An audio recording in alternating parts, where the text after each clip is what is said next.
The story begins in a small, bustling town, nestled between rolling hills and a winding river. The town is quaint, with cobblestone streets, charming storefronts, and a warm, close-knit community. At the heart of this town lies the Golden Spoon, a popular upscale restaurant known for its exquisite cuisine and elegant ambiance. The restaurant is a favorite among the town's elite, a place where people come to see and be seen. The protagonist of our story is Ethan, a 28-year-old waiter at the Golden Spoon.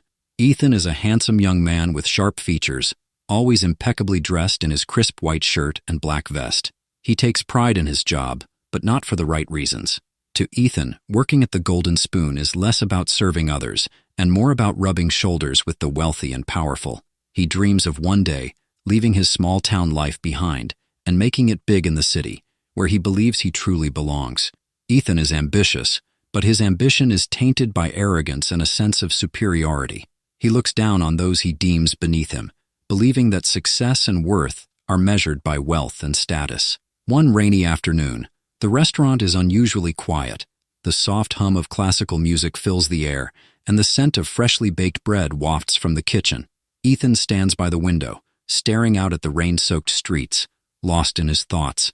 He's bored, counting down the minutes until his shift ends.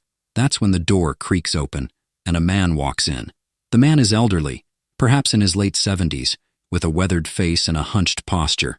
His clothes are old and worn, a faded flannel shirt, patched trousers, and scuffed boots. His hair is thin and gray, and his hands are calloused, the hands of a man who has worked hard all his life. He looks out of place in the polished, upscale restaurant, and Ethan immediately notices. The old man shuffles to a corner table, his movements slow and deliberate. He sits down, clutching a small, tattered bag to his chest. Ethan sighs inwardly, annoyed. He doesn't want to serve someone who looks like they can't afford a glass of water, let alone a meal at the Golden Spoon. But rules are rules, and Ethan reluctantly approaches the table. "Can I help you?" Ethan asks, his tone polite but cold, his smile not reaching his eyes. The old man looks up, his eyes kind but tired. "Yes, thank you. I'd like to see the menu, please." Ethan hands him the menu, his disdain barely concealed. He watches as the old man studies the menu, his trembling fingers tracing the words. The prices are steep, and Ethan can't help but feel a twinge of satisfaction. He's certain the old man will leave once he sees how much everything costs. But the old man doesn't leave. Instead, he looks up and says, "I'll have the soup of the day and a glass of water, please." Ethan raises an eyebrow. "That's it? Just the soup?" The old man nods. "Yes, thank you." Ethan scribbles down the order and walks away, muttering under his breath. He can't believe he has to waste his time on someone who's only ordering soup. As he heads to the kitchen, he notices the other waitstaff glancing at the old man with curiosity. Ethan rolls his eyes, making it clear what he thinks of the situation. Meanwhile, the old man sits quietly, his gaze fixed on the rain-streaked window. There's a sadness in his eyes, a quiet dignity that goes unnoticed by Ethan. The old man's name is Henry, and he's lived a long, hard life. He's a widower, having lost his wife of 50 years just a year ago. Henry has no family left in town, save for his son, who moved away years ago to pursue his dreams. Henry is lonely, but he's proud. He doesn't ask for much, and he doesn't expect much. Today, he just wanted a warm meal and a moment of peace, but peace is the last thing he'll find at the Golden Spoon. Ethan returns with the soup and water, setting them down in front of Henry with barely a word. He's about to walk away when Henry speaks up. "Excuse me, young man. Could I trouble you for a spoon?" Ethan stops, his patience wearing thin. "There's a spoon right there," he says, pointing to the table. Henry looks down and sees the spoon, but it's dirty, smudged with fingerprints. "Oh, I'm sorry. This one seems a bit unclean. Could I get a clean one, please?" Ethan sighs loudly, making no effort to hide his irritation. "Sure, I'll be right back." He storms off to the kitchen, muttering about picky customers. When he returns with a clean spoon, he practically slams it down on the table. Henry flinches but says nothing, simply nodding in thanks. As Ethan walks away, he overhears a group of diners whispering and laughing. He glances over and sees them pointing at Henry, clearly amused by the old man's appearance. Ethan smirks, feeling a sense of camaraderie with the wealthy patrons. He's one of them, not like him. Henry, meanwhile, eats his soup in silence, trying to ignore the stares and whispers. He's used to being invisible, to being treated as less than. But today, it stings more than usual. Maybe it's the loneliness, or maybe it's the way Ethan looks at him, like he's nothing. Henry finishes his meal quickly, eager to leave. When Ethan brings the check, Henry pulls out a small, worn wallet and counts out the exact amount, including a modest tip. He hands the money to Ethan, who takes it without a word of thanks. Henry stands to leave, but as he does, his bag slips from his grasp, spilling its contents onto the floor. Ethan watches as Henry kneels down, struggling to pick up his belongings. The other diners continue to whisper and laugh, and Ethan does nothing to help. Instead, he crosses his arms and leans against the wall, smirking. "Need a hand, old man?" one of the diners calls out, eliciting laughter from the group. Henry doesn't respond. He gathers his things as quickly as he can, his face flushed with embarrassment. When he finally stands, he looks at Ethan, his eyes filled with a quiet sadness. "Thank you," Henry says softly, though there's nothing to thank Ethan for. Ethan just shrugs. "Whatever." Henry turns and walks out of the restaurant, the door closing softly behind him. The rain has stopped, but the sky is still gray, matching Henry's mood. He walks slowly down the street, his head bowed, feeling more alone than ever.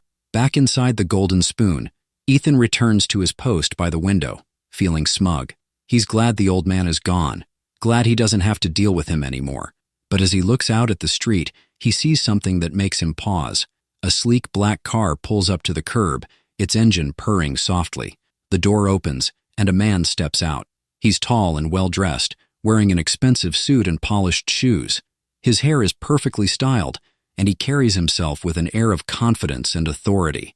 Ethan recognizes him immediately. It's Daniel Carter, one of the most successful businessmen in the country. Ethan's heart skips a beat. This is his chance to impress someone important, someone who could change his life. He straightens his vest and puts on his best smile as Daniel walks into the restaurant. The other diners notice him too, and the room falls silent. Daniel looks around, his eyes scanning the room until they land on Ethan. "Excuse me," Daniel says, his voice calm but commanding. "I'm looking for an elderly man who was here earlier. He's about this tall gray hair wearing a flannel shirt. Have you seen him?" Ethan's smile falters. He knows exactly who Daniel is talking about, but he doesn't want to admit it. I'm not sure. We've had a lot of customers today." Daniel's eyes narrow, and Ethan feels a chill run down his spine. "Are you sure? He's my father." The words hit Ethan like a punch to the gut. His mind races as he tries to process what's happening. The old man, the one he treated so poorly, is Daniel Carter's father? How is that possible? Before Ethan can respond, Daniel pulls out his phone and shows him a photo. It's Henry smiling warmly, standing next to Daniel in what looks like a family portrait. "This is him," Daniel says. "He called me earlier and said he was coming here for lunch. I was supposed to meet him, but I got held up. Please tell me you've seen him." Ethan's mouth goes dry. He wants to lie, to say he doesn't know, but he can't. The truth is written all over his face. I think he left," Ethan stammers. "He was here, but he left a few minutes ago." Daniel's expression darkens. "Did he say where he was going?" Ethan shakes his head. "No, he didn't." Daniel studies Ethan for a moment, his gaze piercing. Then he turns and walks out of the restaurant, leaving Ethan standing there, his heart pounding.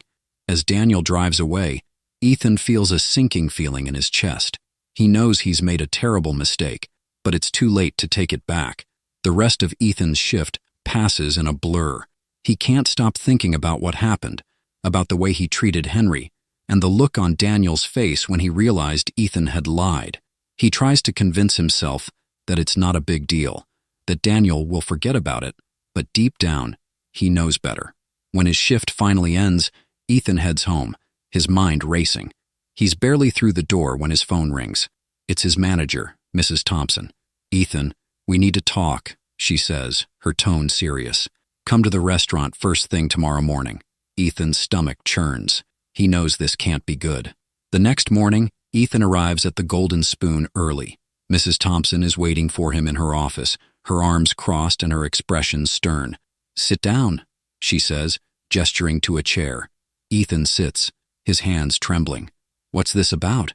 Mrs. Thompson sighs. "Daniel Carter called me last night. He told me what happened, Ethan. He told me how you treated his father." Ethan's heart sinks. I didn't know who he was," He stammers. I didn't mean to. It doesn't matter who he was, Mrs. Thompson interrupts. What matters is how you treated him. Ethan, we pride ourselves on providing excellent service to all our customers, regardless of who they are or how they look. What you did was unacceptable. Ethan feels a lump in his throat. I'm sorry, he says, his voice barely above a whisper. I'll do better, I promise. Mrs. Thompson shakes her head. I'm afraid it's too late for that. Daniel Carter is one of our most important clients, and he's made it clear that he doesn't want you working here anymore. I have no choice but to let you go. Ethan's world comes crashing down. He's worked at the Golden Spoon for years, and now it's all gone because of one stupid mistake. He wants to argue, to plead for another chance, but he knows it's no use. As he leaves the restaurant for the last time, Ethan feels a wave of shame and regret. He thinks about Henry, about the way he looked at him with those kind, sad eyes. He thinks about Daniel, about the disappointment and anger in his voice. And he thinks about himself, about the person he's become. Ethan realizes that he's been so focused on climbing the social ladder, on impressing the wealthy and powerful, that he's lost sight of what really matters. He's been selfish and arrogant, treating people as if they're beneath him. But now, he's the one who's been brought down to earth. In the days that follow, Ethan struggles to come to terms with what happened. He's lost his job, his reputation, and his sense of self-worth. He spends his days wandering the town, avoiding the places and people he used to frequent. He feels like an outcast, a shadow of his former self. One afternoon, as he's walking through the park, he sees Henry sitting on a bench, feeding the birds. Ethan hesitates, unsure of what to do. Part of him wants to turn and walk away, but another part knows he needs to face the consequences of his actions. He approaches the bench slowly, his heart pounding. Mr. Carter, he says softly. Henry looks up, his eyes widening in surprise. Ethan, he says, his voice calm but guarded. What are you doing here? Ethan swallows hard. I wanted to apologize for the way I treated you at the restaurant. It was wrong, and I'm sorry. Henry studies him for a moment, then nods. Thank you for saying that. It means a lot. Henry smiles faintly. We all make mistakes, Ethan. What matters is what we do after. Ethan looks at Henry, really looks at him, and sees the kindness and wisdom in his eyes. He realizes that Henry is the kind of person he should have been trying to impress all along, not because of who his son is, but because of who he is. I want to do better, Ethan says, his voice trembling. I want to be a better person. Henry nods. That's a good start, but it's not enough to just want it. You have to put in the work. Ethan takes a deep breath. I will. I promise. They sit in silence for a while, watching the birds flutter around the park. For the first time in a long time, Ethan feels a sense of peace. He knows he has a long way to go, but he's ready to take the first step. As the days turn into weeks, Ethan begins to change. He takes a job at a local soup kitchen, serving meals to those in need. He volunteers at the community center, helping out wherever he can. He starts to see the value in kindness and humility, in treating everyone with respect, no matter who they are. One day, as he's serving lunch at the soup kitchen, he sees Henry walk in. Ethan's heart skips a beat, but he smiles and greets him warmly. It's good to see you, Mr. Carter, Ethan says. Can I get you something to eat? Henry smiles back. Thank you, Ethan. That would be nice. As Ethan serves Henry his meal, he feels a sense of pride and fulfillment that he's never felt before. He knows he's not the same person he was, and he's grateful for that. The story ends with Ethan standing in the kitchen, looking out at the dining room filled with people from all walks of life. He realizes that true success isn't about wealth or status. It's about the impact you have on others, the kindness you show, and the respect you give. And for the first time in his life, Ethan feels truly successful. The story of Ethan and Henry teaches us that true worth is not measured by wealth or status, but by the way we treat others. It reminds us to look beyond appearances and to treat everyone with kindness and respect, regardless of who they are or where they come from. Through Ethan's journey, we see the transformative power of humility and the importance of learning from our mistakes. In the end, it's not about where we stand in life, but how we lift others up along the way. If this story inspired you or gave you inspiration, don't keep it to yourself. Share it with your friends and family. And hey, if you want more inspirational and emotional stories, like this one, Don't forget to hit that subscribe button and turn on the notification bell so you never miss an update. We'd also love to hear your thoughts. Leave a comment below about this story, and if you enjoyed this story, give it a big thumbs up. Your support helps us continue sharing stories that touch hearts and inspire change. Thank you for watching, and see you in the next story.